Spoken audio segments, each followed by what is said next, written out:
कुछ मौतें हादसा नहीं होती, कुछ मौतें इंतजार करती हैं उस इंसान का जिसने उन्हें मरते हुए देखा था।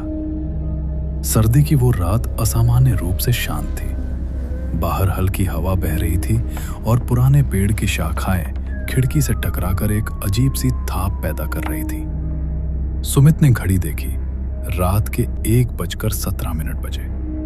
वो फिर वही आवाज थी, टीवी की हल्की गूंज नीचे वाले कमरे से आती हुई।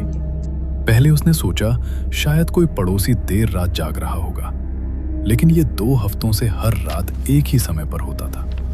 ठीक 1:15 पर टीवी चालू होता और 2 बजे अपने आप बंद हो जाता।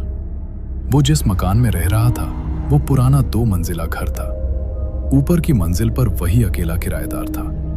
नीचे का कमरा पिछले महीने से बंद पड़ा था, उसकी किराएदार अनया की मौत के बाद। अनया लगभग 25 साल की लड़की थी, सॉफ्टवेयर इंजीनियर, अकेली रहती थी, ज्यादा बात नहीं करती थी। एक रात दिल का दौरा पड़ने से उसकी मौत हो गई थी। पुलिस ने घर का ताला लगाकर केस बंद कर दिया था। उसके बाद से नीचे वाला कमरा किसी ने खोला नहीं। सुमित को अब तक वहां से किसी चीज की आवाज नहीं आई थी, लेकिन पिछले 15 दिनों से टीवी का वो पुराना सीरियल कसम जिंदगी की बार बार बजता था। वही ओपनिंग सॉन्ग, वही हंसी की आवाजें। पहली बार उसने सोचा कि शायद बिजली का कनेक्शन गलत जुड़ा हुआ है। उसने अगले दिन लाइनमैन बुलाया। लाइनमैन ने कहा, साहब, नीचे वाले कमरे का मीटर तो पिछले महीने से बंद है, वहां करंट नहीं है। सुमित ने ठंडा पानी पिया और मन को समझाया कि शायद आवाज किसी और घर से आ रही होगी। लेकिन उसी रात जब उसने टीवी की आवाज सुनी, उसने नीचे जाकर दीवार से कान लगाया। आवाज बिल्कुल अंदर से आ रही थी। अब हर रात वही क्रम दोहराया जाता। टीवी का वॉल्यूम कभी कम कभी ज्यादा होता। कभी कभी किसी के बोलने की हल्की फुसफुसाहट भी सुनाई देती, जैसे 2 लोग बातें कर रहे हों। मत जाओ, रुको। कसम जिंदगी की का बैकग्राउंड म्यूजिक फिर गूंज उठता। सुमित के भीतर डर और जिज्ञासा दोनों एक साथ बढ़ रहे थे। उसने ताले की जांच की। ताला जस का तस था। दरवाजे की दरार से झांका, अंदर अंधेरा था। एक रात उसने हिम्मत करके नीचे की लाइट ऑन की और सीढ़ियों पर उतरने ही वाला था कि अचानक टीवी की आवाज बंद हो गई। पूरा घर सन्नाटे में डूब गया। उसके कानों में बस उसकी अपनी धड़कन थी। वो बिना कुछ बोले वापस ऊपर चला गया, पर नींद नहीं आई। अगली सुबह नीचे के कमरे के बाहर किसी ने अगरबत्ती जलाई हुई थी। राख अभी भी हल्की गर्म थी। सुमित ने डरते हुए चारों तरफ देखा, कोई नहीं था। अगली रात उसने तय किया कि अब वो सबूत जुटाएगा। उसने अपने फोन का रिकॉर्डर ऑन किया और नीचे सीढ़ियों के पास रख दिया। सुबह उसने रिकॉर्डिंग सुनी। टीवी की आवाज साफ थी, लेकिन बीच में एक अजीब चीज थी, किसी के हंसने की आवाज, धीरे, ठंडी और फिर रोती हुई। कसम जिंदगी की, देखो ना सुमित। वो ठिठक गया। उसने रिकॉर्डिंग फिर से सुनी। वही आवाज, वही शब्द। सुमित। पर अनया उसे जानती ही नहीं थी।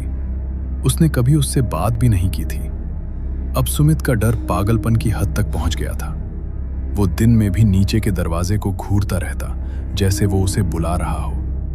और उस रात जब टीवी की आवाज दोबारा आई, उसने तय कर लिया कि आज वो दरवाजा खोलेगा। उसने अपने कमरे से टॉर्च निकाली, हाथ में चाबी का गुच्छा लिया। हालांकि वो जानता था नीचे का ताला उसके पास नहीं था। सीढ़ियां चरमरा रही थी। हर कदम के साथ टीवी की आवाज और साफ होती जा रही थी। किसी पुराने सीरियल का संवाद गूंज रहा था, प्यार अमर होता है, मौत भी उसे नहीं मिटा सकती।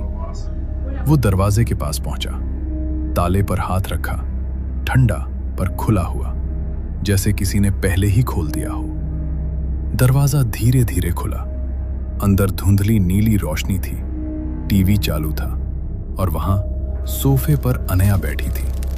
वही हल्के नीले नाइट सूट में, बाल खुले हुए, आंखें टीवी पर जमी हुई। उसके सामने टेबल पर आधा भरा कॉफी मग रखा था, जिससे धुआं अब भी उठ रहा था। सुमित के पैरों में जान नहीं थी। उसने फुसफुसाकर कहा, अनया। वो धीरे धीरे मुड़ी। चेहरा बिल्कुल वैसा, लेकिन रंग उड़ चुका था। आंखें काली, जैसे किसी गहरे कुएं में झांक रहा हो। वो मुस्कुराई। आपको भी ये सीरियल पसंद है ना? सुमित ने पीछे हटने की कोशिश की, पर पैर फर्श से चिपक गए। टीवी की आवाज तेज हो गई। अब उसमें चीखें मिल चुकी थी। स्क्रीन पर जलते घर का दृश्य था। तुम मर चुकी हो, सुमित ने कांपते हुए कहा। अनया धीरे से उठी और पास आई। मौत बस कमरे बदलने जैसा है सुमित। उसने उसकी आंखों में देखा। तुम्हें याद नहीं वो रात? सुमित के दिमाग में धुंधले दृश्य चमके। बारिश, बिजली की गड़गड़ाहट, अनया का दरवाजा खुला हुआ और उसका चिल्लाना, मदद करो।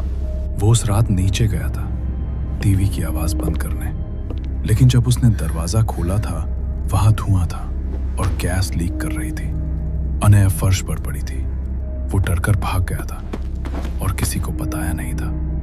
टीवी की स्क्रीन झिलमिलाई। अब उस पर उसी रात का दृश्य चल रहा था। सुमित खुद को देख रहा था भागते हुए, और अनया दरवाजे से उसे पुकार रही थी, रुको। अनया की आवाज अब उसके कानों में फटने लगी। तुमने मुझे मरने दिया। वो पीछे हटा, पर दरवाजा बंद हो चुका था।